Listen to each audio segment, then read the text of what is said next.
Il est possible avec FeatureCam de simuler le code G. Tout d'abord, il faut activer la macro. Pour cela, on doit aller dans Options, Add-ins, dans Librairie. Dans la section Toolpath, on peut activer en cliquant sur Load la macro. On voit qu'il y a le crochet à Backplotter ici.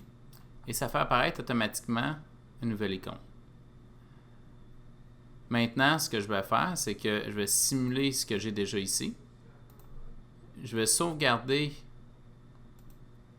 le tout en code G. Donc, on va l'appeler exemple plate 2 ici. Pour faire rapide, je vais effacer ce qu'on a déjà fait ici, donc j'ai plus rien. Et je vais utiliser la macro pour maintenant simuler le code G. Donc, ce que je vais faire, c'est que je vais aller chercher mon fichier plate 2. Dans ce cas-là, je dois identifier le type d'arc de cercle que c'est. Généralement, c'est relatif, fait qu'on le laisse comme ça. Si on a du 4e axe, on peut également identifier le type de variable qui est utilisé. Dans la section qui est ici, c'est si on a des commentaires. Donc, ici, les commentaires, s'il y en a, vont être entre parenthèses. Tout ce que j'ai à faire, c'est cliquer sur l'icône plot ici. Ça va activer la macro. Donc, il a déjà effectué la lecture du code G. La seule chose qu'il me reste à faire, c'est aller lui donner les outils. Donc, dans ce cas-là, ce que j'avais, c'est un flat N1000 de 20 mm que je vais activer juste ici.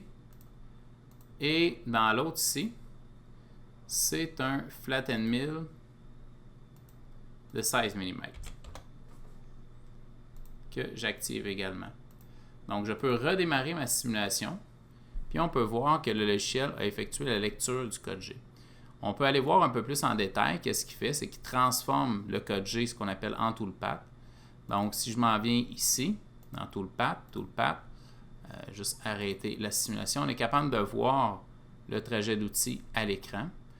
Également, au besoin, on peut faire des modifications, comme cette section-là qui est ici. Je pourrais dire, bien, cette section-là, je la veux en déplacement rapide, entre autres. Je pourrais également activer, désactiver le colonne. Je pourrais même changer le positionnement du point au besoin. Donc, je peux faire ça à n'importe quel endroit. Puis, je pourrais également sélectionner une section en particulier, cliquer sur mon bouton de droite, puis lui dire qu'est-ce que je veux. Exemple, je voudrais changer mon avance. Je voudrais ici aller à 22 pouces par minute. Donc, tout ce qui a été sélectionné va aller à 22 pouces par minute dans ce cas-là. Donc, une fois que les modifications sont faites, à nouveau, on peut simuler et on peut sortir le code G avec les modifications désirées.